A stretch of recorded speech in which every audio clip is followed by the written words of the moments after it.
अगर मैं डेटा की बात करूं तो हाल आज की तारीख में इंडिया में करीबन 7.5 करोड़ जितने डायबिटीज पेशेंट हैं, जो 2030 आते आते करीबन ये 13 करोड़ से भी ऊपर पहुंच जाएंगे। तो ये बहुत बड़ी समस्या होने वाली है। डायबिटीज रिवर्स करना हो दवाई के बिना नेचुरली, तो ज़्यादातर लोग आज के डाइट और एक्सरसाइज के पीछे भागते हैं, बट उसके अलावा भी बहुत सारी चीज़ें हैं जो मैटर और बहुत ही इंपॉर्टेंट। तो आप न्यूज़ में देखते हो कि बहुत सारे 25 से 40 साल के एज ग्रुप में जितने भी हार्ट अटैक आते हैं, ऑलमोस्ट 50% ऐसे हार्ट अटैक के केसेस आ रहे हैं जो 25 to 40 ईयर्स के बीच के लोगों को आ रहे हैं। तो कहीं ना कहीं अलार्मिंग सिचुएशन है, इसमें हमें अलर्ट रहना ही पड़ेगा। क्योंकि एक 30 फीट लकड़ी का टुकड़ा है, मैं बोलूँ आपको इस पार से उस पार चलना है वो लकड़ी के ऊपर चल के, तो आप आराम से चले जाओगे जी। बट वही मैं बोलूँ कि आप 100 माले की 2 बिल्डिंग है, उसके ऊपर मैं 30 फीट का ये लकड़ी का टुकड़ा रख दूँ और मैं बोलूँ कि इस बिल्डिंग से उस बिल्डिंग में जाना है, तो ज़्यादातर लोग मना करेंगे, बट मैं फिर भी आपको चलवा दूँ उस लकड़ी के टुकड़े ऊपर। आज के इस एपिसोड में हमारे साथ में है डॉक्टर गुंजित परमार सर आपका बहुत बहुत स्वागत है हमारे एपिसोड में। इनके बारे में बता दूं, ये है एक लाइफस्टाइल डिजीज स्पेशलिस्ट है और डायबिटीज रिवर्सल हेल्थ कोच है, जो कि लोगों को मदद करते हैं उनके डायबिटीज को रिवर्सल करने में, वो भी बिना कोई मेडिसिन के और नेचुरल तरीके से। सर आपका बहुत बहुत स्वागत है हमारे शो में। Thank you Dilip. आप एक डायबिटीज के मैं बोल सकता हूँ एक कोच है, एक मास्टर है, एक हेल्थ मास्टर है। मैं जानना चाहूंगा ये जो डायबिटीज है कितनी बड़ी समस्या है, कितनी बड़ी प्रॉब्लम है अब समाज के लिए? डायबिटीज़ एक्चुअली एक आप देखो आज घर घर में डायबिटीज़ के मरीज़ पाए जाते हैं। और अगर मैं डेटा की बात करूं तो हाल आज की तारीख में इंडिया में करीबन 7.5 करोड़ जितने डायबिटीज़ पेशेंट हैं, जो 2030 आते आते करीबन ये 13 करोड़ से भी ऊपर पहुंच जाएंगे। तो ये बहुत बड़ी समस्या होने वाली है। जिनको ये तो कंफर्म जिनको डायबिटीज़ है वो डायग्नोस हो गए, उनकी मैं डेटा की बात कर रहा हूँ, लेकिन ऐसे भी बहुत सारे केसेस है, इससे 2 गुने केस हो गए जो प्री डायबिटीज स्टेजेस में, मतलब जिनको डायबिटीज होने की संभावना बहुत है। तो ऐसे भी बहुत सारे केसेस है। और आप देख सकते हो आज यंग जनरेशन में बहुत सारे हार्ट अटैक के केसेस भी आ रहे हैं। तो इसमें कहीं ना कहीं हमारा लाइफस्टाइल है वो जिम्मेदार है, इसमें डायबिटीज मेन रीजन है इसका। यानी कि डायबिटीज की वजह से बहुत सारे प्रॉब्लम्स आ रहे हैं। बिल्कुल, यानी लाइफस्टाइल एक रीजन हो सकता है हमारा भी लाइफस्टाइल। सर इसकी जो डायबिटीज है उसके सिम्टम्स, उसके लक्षण क्या होते हैं? जी, डायबिटीज पेशेंट को जैसे प्यास ज्यादा लगती है, उनका वजन कम होने लगता है, भूख ज्यादा लगती है, थकान लगता है, वीकनेस लगता है, कमजोरी लगती है, सिर में दर्द होता है, बीपी उनका कई बार बढ़ जाता है, वेट लॉस जैसे मैंने बताया, यूरिन बार बार जाना पड़ता है। तो ये सारे डायबिटीज के लक्षण हैं। इसमें कॉम्प्लिकेशंस क्या हो सकते हैं? बिल्कुल, अगर डायबिटीज का सही टाइम पे निदान नहीं करे या ठीक से अगर पेशेंट प्रॉपरली डॉक्टर के पास रेगुलर नहीं जाए, तो अगर अनकंट्रोल शुगर रहता है तो बहुत सारे कॉम्प्लिकेशन हो सकते हैं। इसमें मेन मैं बताऊं तो आपकी किडनी को डैमेज हो सकता है, पेशेंट की किडनी फेल हो सकती है, आंखों का पर्दा डैमेज हो सकता है, ब्रेन स्ट्रोक आ सकता है, हार्ट को डैमेज हो सकता है, सेक्सुअल प्रॉब्लम्स हो सकते हैं, स्किन रिलेटेड प्रॉब्लम्स हो सकते हैं, और पैरों की नसें भी कमजोर हो जाती है। पैर की जो नसें, जो जिसमें पेशेंट काफी बार बताते हैं कि पैर में सुई चुभती है, झंझनाहट होती है, खाली चढ़ जाती है पेशेंट को। तो इस तरह के सिम्टम्स होते हैं और ये इसके कॉम्प्लिकेशंस है। तो अगर ये कब होते हैं, जब आपका शुगर अनकंट्रोल रहता है लंबे टाइम तक और उसको प्रॉपरली आप एड्रेस नहीं करो, तो ये सारे कॉम्प्लिकेशन हो सकते हैं इसमें।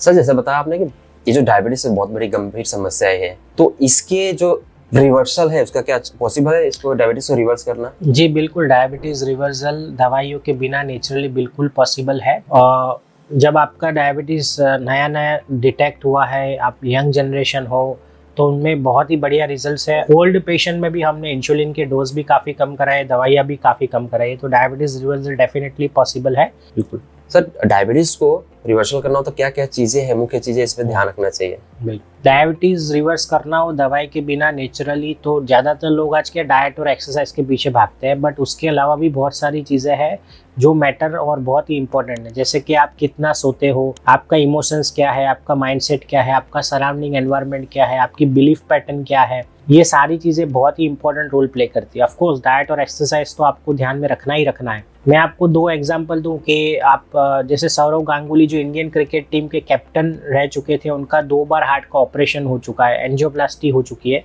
जो इंडियन क्रिकेट टीम के कैप्टन रह चुके हैं, सबसे अच्छी डाइट और एक्सरसाइज और डिसिप्लिन वाली लाइफ वो मेंटेन कर रहे थे, फिर भी उनका 2 बार हार्ट का ऑपरेशन हुआ। युवराज सिंह का मैं एग्जांपल दूं, जो इंडियन क्रिकेट टीम में खेल रहे थे, तभी उनको कैंसर डिटेक्ट हुआ, जो कि उस टाइम पे सबसे अच्छी डाइट, एक्सरसाइज और डिसिप्लिन और रूटीन लाइफ, वो डिसिप्लिन वाली लाइफ फॉलो कर रहे थे। तो कहने का मतलब कि खाली डाइट और एक्सरसाइज से नहीं चलेगा, ऑफकोर्स ये उसके बियॉन्ड हमें जाना पड़ेगा। ये 2 एग्जाम्पल से हमें ऐसा पता चलता है सौरव गांगुली, युवराज सिंह, कि भाई आपको आपकी स्लीप पैटर्न के ध्यान रखना होगा। ज्यादातर आप देखो यंग जनरेशन में 80% लोगों की रात की क्वालिटी स्लीप नहीं है। कभी भी आप स्मार्ट वॉच से अपनी डीप स्लीप चेक करना, जो करीबन 1.5 घंटे मिनिमम होनी चाहिए, आप चेक करना आपकी 1 घंटे से कम ही होगी। बिकॉज रात को आप देखो ज्यादातर यंग जनरेशन है, ओल्ड एज वाले क्या कर रहे हैं, ओल्ड एज पेशेंट्स के मोबाइल स्क्रॉल कर रहे हैं या कुछ अननेसेसरीली एक्टिविटीज में अपना टाइम, स्क्रीन टाइम ज्यादा स्पेंड कर रहे हैं। तो कहीं ना कहीं ये आपके हार्मोन में गड़बड़ी पैदा कर रहा है और बायोलॉजिकल क्लॉक को डिस्टर्ब कर रहा है। वैसे आपके सराउंडिंग एनवायरनमेंट गलत है, आप जहाँ काम कर रहे हो वहाँ पे एनवायरनमेंट खराब है, तो उसके लिए आपको योगा मेडिटेशन करना चाहिए, एक्सरसाइज रेगुलर, थोड़ा वॉकिंग वगैरह करना चाहिए। एक्सरसाइज में भी देखा गया है कि ज्यादातर लोगों में ऐसी गलत धारणा है कि भाई जिम में ही जाना है, तो ऐसा बिल्कुल नहीं है। आपको कोई भी मनपसंद आपकी एक्टिविटी हो, जैसे साइकिलिंग, स्विमिंग, रनिंग, बच्चों के साथ खेलना, बैडमिंटन है, सिंपल वॉकिंग है, तो ये सारी चीजें कर सकते हो। ऐसा जरूरी नहीं कि जिम में ही जाना है। और इसके अलावा आपका माइंडसेट और बिलीफ पैटर्न चेंज करना बहुत जरूरी है। ये बहुत ही इंपॉर्टेंट है, बिकॉज हमारे माइंड के पास बहुत पावर रहता है कि हम कैंसर जैसी बीमारी अभी क्योर कर सकते हैं। तो ये माइंडसेट करेक्ट होना जरूरी है, डाइट और एक्सरसाइज और ये सारी चीजों के अलावा। तो ये 6 के 6 पिलर्स बहुत ही इंपॉर्टेंट है डायबिटीज को रिवर्स करने के लिए। आपने बहुत ही अच्छे समझाया कि 6 पिलर्स जो है, जो किस चीजों पर ध्यान रखना चाहिए, जैसे आपने डाइट बताया, स्लीपिंग बताया, माइंडसेट बताया, बहुत सारी चीजें बताई। अभी मैं आपसे जानूंगा मिथ अबाउट डाइट, यानी कि डाइट हमारी है, उसके मिथ्स क्या है?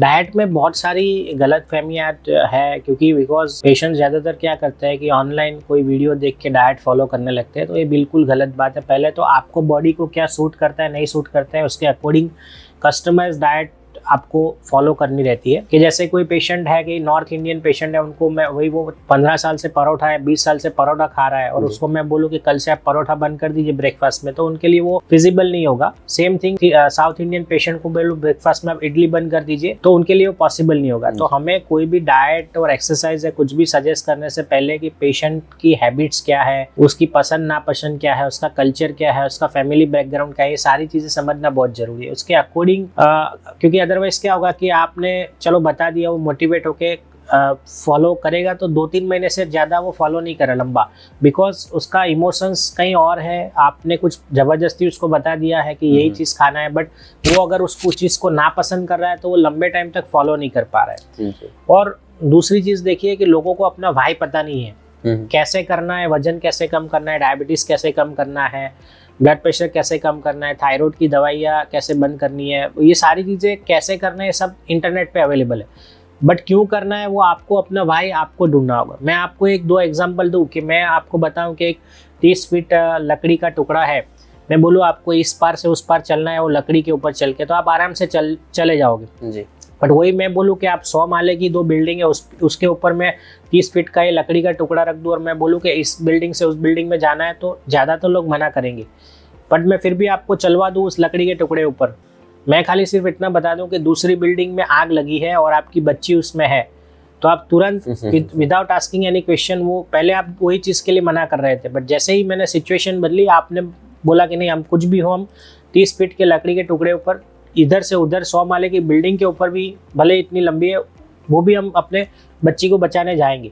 बिकॉज क्यों ये पहले नो था फिर यस हो गया, बिकॉज आपको अपना वाई मिल गया। तो वैसे ही आपको अपनी हेल्थ को इम्प्रूव करना है, डायबिटीज को रिवर्स करना है नेचुरली, तो आपका वाई क्या है, और वो ये वाई आपका स्ट्रांग होना चाहिए। तो ये बहुत ज़रूरी है। और साथ में हैबिट्स चेंज करना भी बहुत ज़रूरी है। आज देखिए हैबिट्स, मैंने बताया कि कोई पेशेंट सालों से चाय पी रहा है और मैं बोलूँ कि कल से आप चाय बंद कर दो, तो उनके लिए वो फिजिबल नहीं होगा।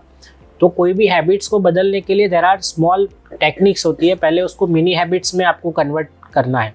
और दोस्तों, हम आदतों के गुलाम नहीं है, आदतें हमारी गुलाम है। मैं आपको एक सिंपल एक स्टोरी सुनाता हूँ। एक बार एक शराबी था, वो एक मॉन्क के पास गया कि भाई उसको शराब की लत छुड़वानी है। मॉन्क ने एक पेड़ को पकड़ के रखा था, तो उसने बोला कि भाई आप कल आना। तो शराबी दूसरे दिन आता है, दूसरे दिन भी देखता है कि मॉन्क ने पेड़ को पकड़ के रखा है।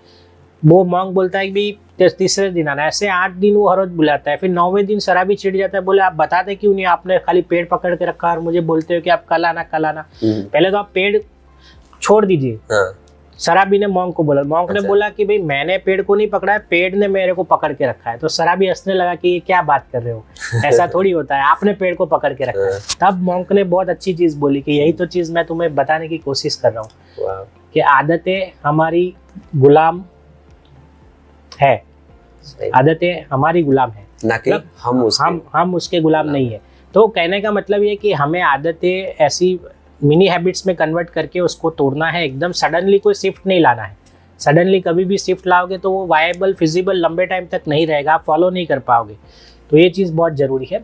और दोस्तों लाइफ में फेलियर्स भी आएंगे, अपनी बिलीफ पैटर्न भी समझना ज़रूरी है। तो जैसे एक बार मैं और एक मुझे स्टोरी सुनाने का बहुत शौक है। तो बताइए, एक बार एक साइंटिस्ट था, उसने एक फिश टैंक लिया हाँ, और उसमें एक तरफ बड़ी मछली और एक तरफ छोटी मछली रखी। तो बड़ी मछलियाँ छोटी मछली को खा गई। फिर उसी फिश टैंक में छोटी मछली और रखी और बड़ी मछली रखी, उसमें बीच में कांच का पार्टीशन कर दिया। तो बड़ी मछलियाँ कंटिन्यूअस उसको खाने की कोशिश करे छोटी मछली को, लेकिन बीच कांच का पार्टीशन था इसलिए वो तोड़ जा नहीं पा रही थी। तो उन्होंने थोड़े दिन ये रखा, तो बड़ी फिश जो थी उन्होंने मान लिया कि भाई बीच में कांच का पार्टीशन है, हम खा नहीं पाएंगे। तो थोड़े दिन बाद उन्होंने कांच का पार्टीशन हटा दिया, फिर भी बड़ी मछलियाँ छोटी मछली के ऊपर अटैक नहीं कर रही थी, क्योंकि उनके माइंड में ऐसा हो गया कि बीच में कांच का पार्टीशन है। तो ऐसे ही दोस्तों हमारी पुरानी परिस्थितियों से हमें फेलियर मिला है, तो इसका मतलब ये नहीं कि हमें एफर्ट करना छोड़ देना चाहिए, हमें कंटिन्यूस एफर्ट करना चाहिए। परिस्थिति बदलती है, वैसे रिजल्ट्स भी बदलते हैं। तो फेलियर्स आएंगे दोस्तों हेल्थ की जर्नी में। जैसे ही आप वेट लॉस डायबिटीज रिवर्स करोगे तो रातों रात नहीं होगा, it will take time. Failures भी आएंगे, लेकिन उसके ऊपर आपको पेशेंस रखना जरूरी है, धीरज रखना जरूरी है। दोस्तों बोलते हैं ना, एक बार एक घास का और एक बांस का बीज है। तो बांस का बीज है वो 3 साल के बाद उगता है, जबकि घास का तुरंत उगने लगता है, बराबर। तो और बांस का बीज क्या है कि 3 साल बाद जब उगना चालू होता है तो घास से 30 फीट लंबा हो जाता है। तो कहने का मतलब वो लेट उग रहा है, उस टाइम उसकी जड़ें मजबूत हो रही है जी। तो वैसे भी अगर आप स्ट्रगल कर रहे हो अपनी हेल्थ जर्नी में, तो इसका मतलब ये नहीं कि आप नहीं कर पाओगे, उस टाइम आप अपनी जड़ें मजबूत कर रहे हो, माइंडसेट की जड़ें और इमोशंस की जड़ें मजबूत कर रहे हो। तो ये चीज़ें बहुत ज़रूरी है। गोल्स भी आप अपना रखो तो स्मार्ट गोल रखिए।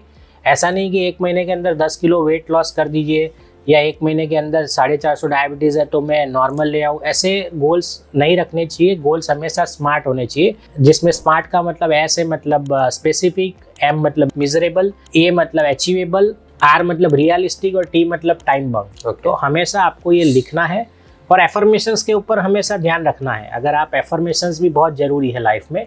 इसके ऊपर एक बहुत ही अच्छा एक्सपेरिमेंट हुआ, मासारू इमोटो करके एक जापान के साइंटिस्ट है, उन्होंने बहुत ही अच्छा एक्सपेरिमेंट किया, वाटर एक्सपेरिमेंट के नाम से जाना जाता है, कि आप अगर अपने हेल्थ के बारे में आप कैसा एफर्मेशंस देते हो, इसका भी बहुत इंपॉर्टेंस है। तो उन्होंने क्या कि एक 3 कमरे में 3 अलग अलग ग्लास में पानी भरा, बीच वाले कमरे में पानी को 10 लोग इकट्ठा होकर कुछ भी नहीं बोल रहे थे। पहले वाले कमरे में पानी के बारे में बुरा बोल रहे थे, बुरा भला। तीसरे वाले कमरे में पानी के बारे में अच्छी चीज़ें बोल रहे थे कि ये पानी बहुत अच्छा है। पहले वाले कमरे में पानी बहुत बुरा है, पीने लायक नहीं है। और बीच वाले कमरे में कुछ भी नहीं बोला। 10 दिन के बाद जब उन्होंने -4 डिग्री सेल्सियस में फ्रीज करके जब पानी के स्ट्रक्चर को एग्जामिनेशन किया, तो बहुत हैरान करने वाले उसका स्ट्रक्चर मिला।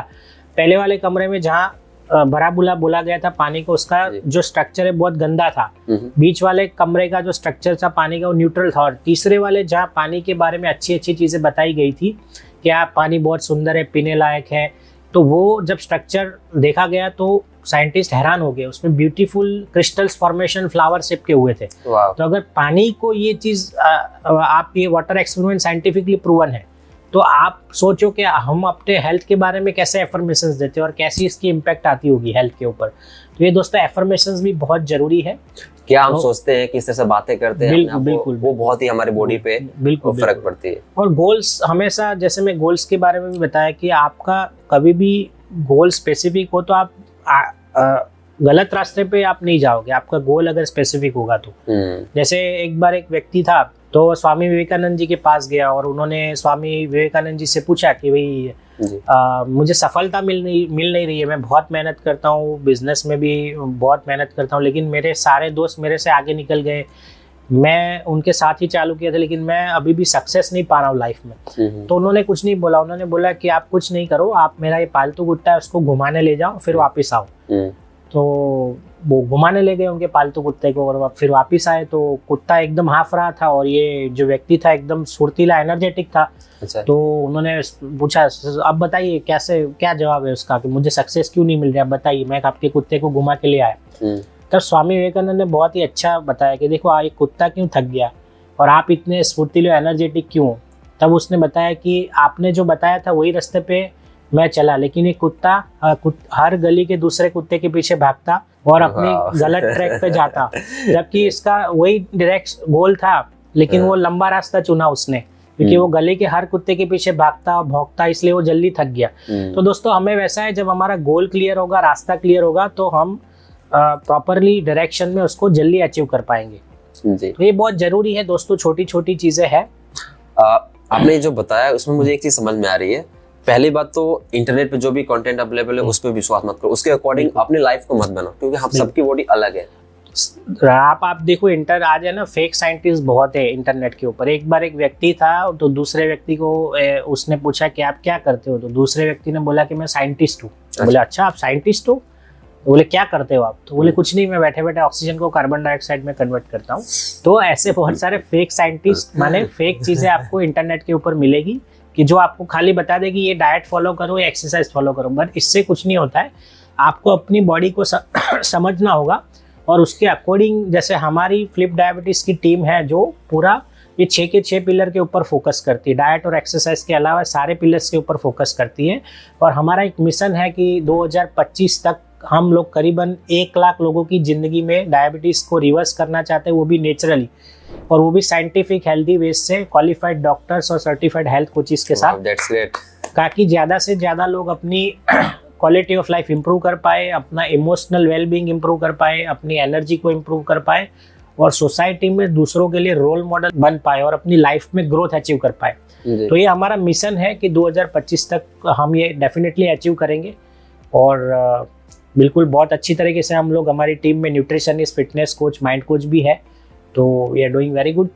ऑल द बेस्ट आपके मिशन के लिए। थैंक यू और सर हाँ, मतलब सर के कहने का यही मतलब है कि आप किसी हेल्थ कोच के पास जाइए, कोई डॉक्टर के पास जाइए, वहाँ से सही इलाज लीजिए, ना कि गूगल बाबा से, जो गूगल पे या यूट्यूब पे बहुत सारे लोग आ रहे हैं जो कि सिखा रहे हैं, हालांकि उनके पास डिग्री है या नहीं है पता नहीं, और सबकी बॉडी अलग अलग, जैसे सर ने बताया, तो आप पे फर्क पड़ेगा नहीं पड़ेगा वो भी चीज ब्लाइंडली फॉलो नहीं करना चाहिए किसी को। और मैं दोस्तों बता दूं कि आने वाले टाइम पे जो है हेल्थ वो लग्जरी बनने वाली है। स्टीव जॉब जो एप्पल कंपनी के सीईओ है, उनका एक स्टेटमेंट है कि भाई आप अपनी गाड़ी चलाने के लिए कोई ड्राइवर को रख सकते हो, लेकिन अगर आपको कोई बीमारी है तो उसको कैरी करने के लिए आप किसी को नहीं रख सकते। yes. कि आपको अगर डायलिसिस कराना है, हार्ट अटैक आया, हार्ट में स्टेंट डलवाना है, तो आप किसी को नहीं बोल सकते कि मैं आपको 5 लाख देता हूँ, आप मेरी जगह डायलिसिस करवा लो या स्टेंट डलवा दो।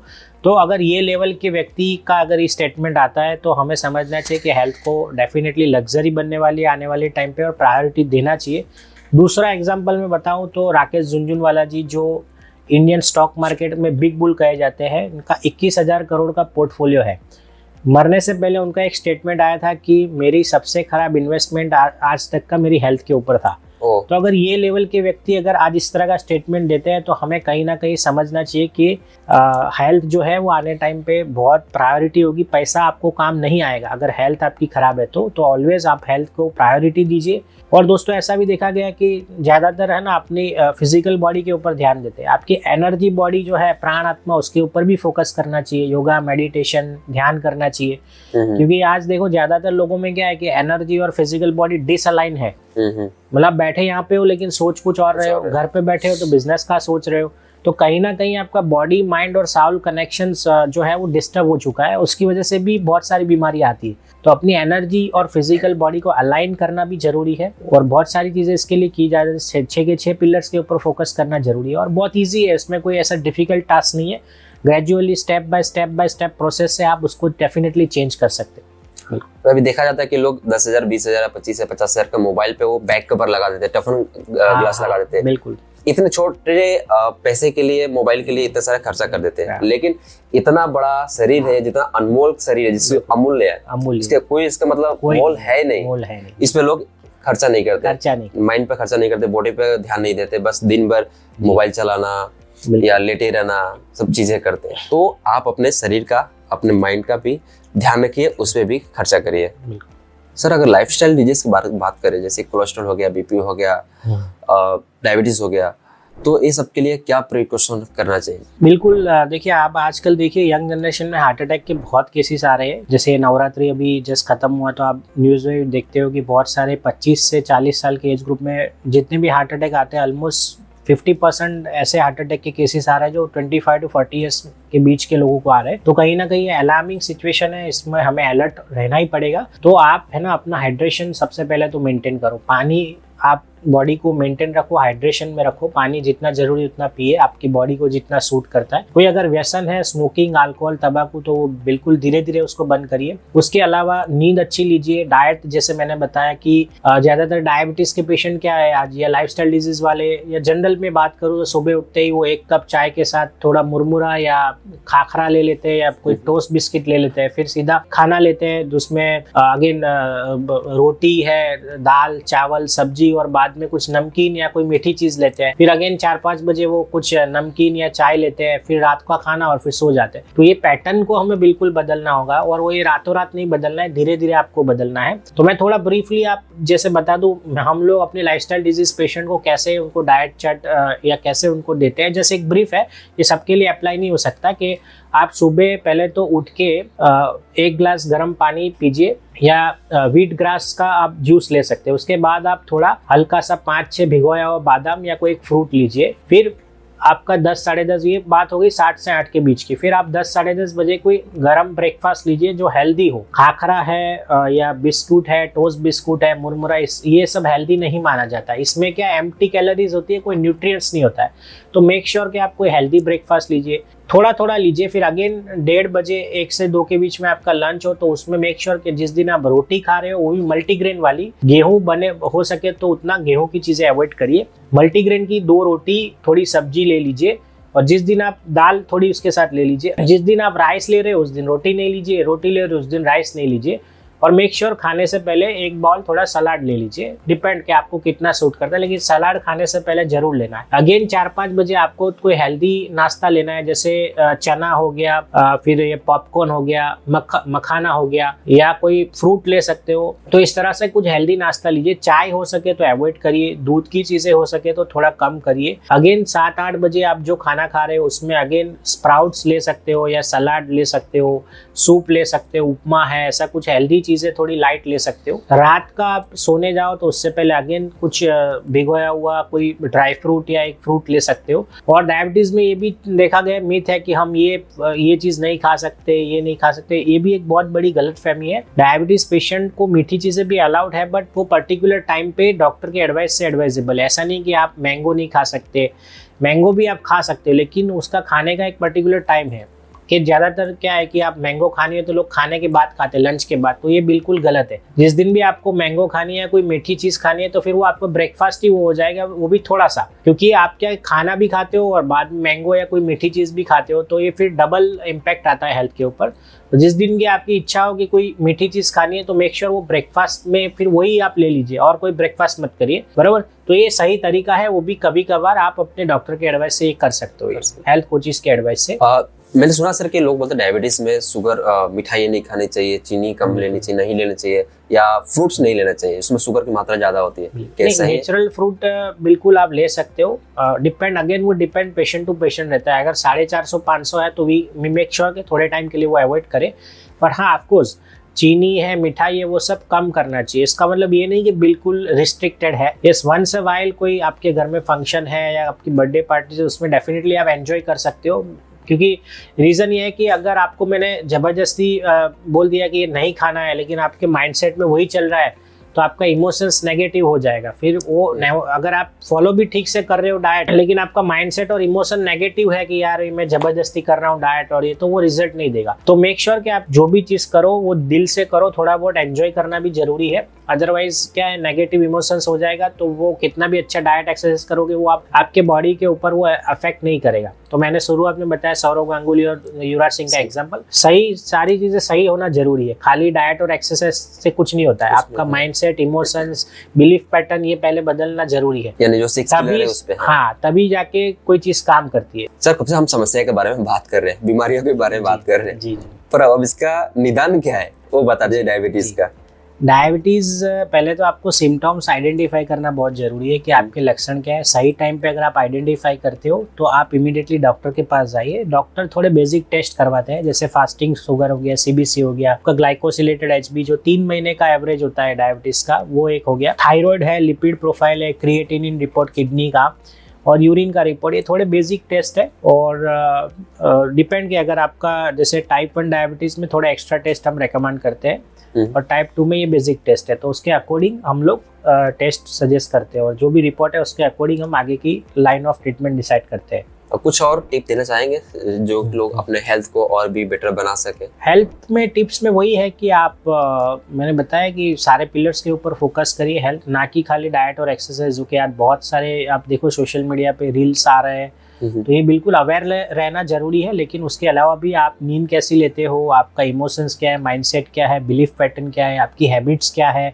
ये सारी चीज़ें, और सराउंडिंग एनवायरनमेंट आपका कैसा है, तो ये सारे पिलर्स के ऊपर फोकस करना जरूरी है, ना कि खाली डाइट और एक्सरसाइज के ऊपर। ये दोनों तो है ही जरूरी, लेकिन उसके अलावा हमें आज और भी आगे सोचना होगा। कहीं ना कहीं हम तभी जाके हम फुल हेल्दी है ऐसा बता सकते हैं। जब हम मेंटली और फिजिकल बॉडी दोनों फिट होगी तभी हम बोल सकते हैं, according to WHO guideline also, कि तब आप बोल सकते हो कि you are in healthy state. यानी कि 6 के 6 जो पिलर है वो स्ट्रॉन्ग होने चाहिए। और ये बिल्कुल डिफिकल्ट नहीं है। There are very good techniques जो हमारी टीम जो हमसे जुड़ते हैं उनको हम डेफिनेटली धीरे धीरे वो फॉलो कराते हैं और बहुत ही ईजी प्रोसेस है। कोई ऐसा ओवरबर्डन आपको नहीं लगेगा कि इतने सारे चीज़ें करनी है हमें, बिल्कुल ऐसा नहीं लगेगा, क्योंकि हम लोग हैबिट्स और माइंडसेट चेंज ऐसी तरह से कराते हैं कि बाद में व्यक्ति को किसी के ऊपर डिपेंड नहीं रहना पड़े। तो ये चीज़ें बहुत ज़रूरी है कि एक बार अगर आपकी हैबिट्स डेवलप हो गई, माइंडसेट उस तरह का हो गया, तो फिर आपको कोई मोटिवेशन की जरूरत बाद में नहीं पड़ेगी, एक रूटीन में आपके आ जाएगा सारी चीज़ें। जी सर, स्लीपिंग के बारे में बात किया, नींद के बारे में, तो नॉर्मली कितना घंटे सोना चाहिए इंसान को? मिनिमम 7 घंटा तो नींद होना ही चाहिए। और वो बहुत ही अच्छा क्वेश्चन पूछा। और सोने के लिए बैंकेबल टाइम है 10 से 11 के बीच में। आज ज़्यादातर लोग क्या करते हैं कि 12 बजे सोते हैं, 12 बजे के बाद भी कई लोग सोते हैं और सुबह 8-9 बजे उठते हैं, बोलते हैं हम 8 घंटा सोए, 8 घंटे से ज़्यादा सोए। तो वो बैंकेबल टाइम नहीं है स्लीप का। आपका स्लीप का बैंकेबल टाइम है कि 10 बजे 11 बजे के बीच में आप सो जाइए, बिकॉज आपके हार्मोन्स जो होते हैं, मेलाटोनिन नाम का हार्मोन जो बनता है वो 10 बजे के बाद चालू हो जाता है बनना। फिर आप क्या 12 बजे तक मोबाइल, 1 बजे तक मोबाइल स्क्रीन टाइम देखते रहते हो, तो उस टाइम वो स्क्रीन से आपके शरीर में सेरोटोनिन नाम का हार्मोन बनता है, तो वो मेलाटोनिन हार्मोन को घटाता है जो कि नींद आने के लिए जिम्मेदार है, और सेरोटोनिन बढ़ जाता है। तो फिर वो क्वालिटी स्लीप नहीं आएगी आपको। आप भले ही 8 घंटा सो, लेकिन वो आप क्वालिटी स्लीप, डीप स्लीप नहीं आएगी। और जब भी डीप स्लीप नहीं आएगी आपकी, तो बॉडी में हीलिंग नहीं होगा। बॉडी में रिपेयरिंग के लिए डीप स्लीप बहुत, क्वालिटी स्लीप बहुत जरूरी है। तो मेक श्योर आप जितनी भी sleep low, quality sleep is very important, तभी आपकी बॉडी का हीलिंग और रिपेयरिंग तभी होगा। तो स्लीप में भी quality sleep is very important. उसके लिए आपको 10-11 बजे सो जाना है, स्क्रीन टाइम रिड्यूस करना है, रात को सोने से पहले चाय कॉफी वगैरह नहीं लेना है। मेक श्योर कि आप सोने जाओ उसके एटलीस्ट 2-2.5 घंटे से ज़्यादा पहले आप डिनर ले चुके हो। और अगर आपको नींद का कोई समस्या है तो हल्का गर्म पानी से शावर ले सकते हो। और कई बार छोटी छोटी चीज़ें, मेरे पास पेशेंट आते हैं कि नींद नहीं आती है, तो कई बार छोटी छोटी चीज़ें डिटेक्ट होती है कि भाई रूम का टेम्परेचर सही नहीं होता है, कपड़े कंफर्टेबल नहीं होते हैं, पिलो कंफर्टेबल नहीं होता है, आसपास कोई नॉइस आ रहा है। तो ये सारी चीज़ें छोटी छोटी है, लेकिन इसका भी हमें ध्यान रखना है कि ये चीज़ें भी कंफर्टेबल हो और छोटी छोटी चीज़ें, तो भी आपको अच्छी नींद, क्वालिटी स्लीप आती है। अभी सर, अभी आपने बताया कि क्वालिटी स्लीप लेनी चाहिए, आपने 10 से 12 के बीच में आपने सो जाना चाहिए, 10 से 11 के बीच में। अभी मेरे जैसे लोग हैं, बहुत सारे लोग हैं जो कि आउट ऑफ इंडिया के लिए काम करते हैं, यूएस के लिए काम करते हैं, जो रात में ही काम करते हैं। तो हमारे लिए, मेरे लिए स्पेशली कुछ बताइए कि बिल्कुल, जैसे शिफ्ट वर्क का क्वेश्चंस आता है, कई कंपनियों में, बड़ी बड़ी कंपनी में शिफ्ट वर्क होती है कि भाई रात का ड्यूटी रहता है, 2 दिन मॉर्निंग, 2 दिन इवनिंग, 2 दिन नाइट, तो उसको हम चेंज नहीं कर सकते। तो उसके लिए हमें अपनी बॉडी को कैपेबल बनाना है। कि जैसे कई बार मेरे पेशेंट्स आते हैं तो बोलते हैं हमारी तो नाइट शिफ्ट रहती है, तो हमें गैस रहता है, एसिडिटी रहती है, बीपी बढ़ जाता है, डायबिटीज होने की उनको संभावना काफ़ी ज़्यादा है। इसके ऊपर काफ़ी रिसर्च हो चुका है। तो उनको हम अलग तरीके से, कि भाई वो आप चेंज नहीं कर सकते, तो अपना माइंडसेट थोड़ा बनाइए, आप थोड़ा योगा मेडिटेशन करिए, अपना एक्सरसाइज के ऊपर फोकस करिए, थोड़ा खाने में और उसमें प्रॉपर फोकस करिए, तो इससे काफ़ी बैलेंस हो जाएगा। ऑलमोस्ट इसकी इफेक्ट आप 70-80% तक रिड्यूस कर सकते हो। बिल्कुल, लेकिन आपको बिलीफ पैटर्न चेंज करना होगा। उसको। जैसे आप क्या कई बार नाइट ड्यूटी करके आते हो, फिर सुबह आप घर पे आते हो, फिर बोलते हो कि नहीं मैं थका नहीं हूँ लेकिन ये थोड़ा काम कंप्लीट कर दूँ फिर सोऊंगा, ऐसा नहीं है। अगर आप नाइट ड्यूटी करके आए हो, रात को जगे हो, तो मेक श्योर कि आप सुबह प्रॉपर आराम करें, उसके लिए क्वालिटी स्लीप ले। तो माइंड को रेस्ट जरूरी है। कई बार फिजिकल बॉडी थकी नहीं है लेकिन माइंड थक जाता है, तो मेंटली भी हमें पीस और रेस्ट जरूरी होता है। अदरवाइज फिर क्या है, वो बॉडी के ऊपर 4-6 महीने पे इफेक्ट दिखाना चालू कर देता है। तो उसके लिए भी आप अपना रूटीन बनाइए कि आपको क्या सूट कर रहा है। अगर इस तरह का वर्क कवर है तो मेक श्योर कि वो रूटीन आप स्ट्रिक्टली फॉलो करो। फिर ऐसा नहीं कि सुबह कोई काम आ गया तो छोड़ो यार मैं पहले काम कर देता हूँ, ऐसा नहीं। आपको वो रूटीन फॉलो करना ही है स्ट्रिक्टली, तभी आपकी बॉडी वो ढांचे में आएगी और वो बायोलॉजिकल क्लॉक आपका उस रिदम में सेट हो जाएगा। चलिए सर, थैंक यू उसके लिए। और मैं आपसे जानना चाहूंगा, अगर हमारे जो व्यूअर्स है आपके साथ में कनेक्ट होना चाहते हैं, कुछ क्वेश्चन से आपसे पूछना चाहते हैं, तो आपके पास कैसे पहुंच सकते हो, कैसे बात कर सकते जी, हैं? हमारा एवरी संडे एक वीकली वेबिनार होता है, डायबिटीज रिवर्सल नेचुरली। इसके ऊपर मेरे साथ न्यूट्रिशनिस्ट, फिटनेस कोच और माइंड कोच भी जुड़ते हैं। Okay. और मैं लिंक में यहाँ मेरा नंबर भी नीचे है, हमारा customer care number, WhatsApp group की लिंक भी नीचे प्रोवाइड की गई डिस्क्रिप्शन में, और मेरी वेबसाइट का भी लिंक है। तो यू कैन एक्सेस वहाँ से आप व्हाट्सएप ग्रुप भी ज्वाइन कर सकते हो। उसमें सारे हमारे प्रोग्राम्स के डिटेल्स आते रहते हैं। जी सर, आपने इतने समय दिया, इतनी सारी जानकारी दी है, उसके लिए थैंक यू आपको। Thank you Dilip ji, thank you.